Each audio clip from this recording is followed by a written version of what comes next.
Welcome to Burlap Teachers. Enjoy the video. You start by confirming hardware compatibility and gathering adapters. This saves time. Plug the HDMI-compatible adapter into your phone now, because many phones need a powered adapter to negotiate video. Once done, connect the adapter to the TV HDMI port and remember which HDMI number it is. This matters when you switch inputs.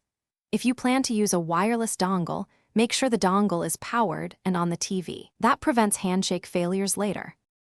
With cables connected, change the TV input to the matching HDMI channel so you see the phone's signal. On your phone, open Display or Connection settings and enable HDMI output or screencast. Android often shows a dump or cast option. iPhone requires the Lightning Digital AV to mirror automatically.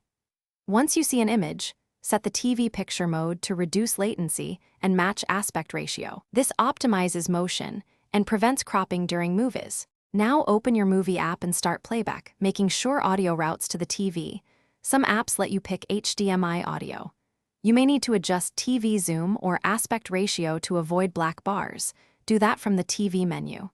If playback stutters, try lowering stream quality or using a wired connection for stability. If nothing appears, check that the adapter is powered, cables are fully seated, and the phone's video output is enabled. This single check fixes most failures. Thanks for watching. Consider subscribing if this video helped you.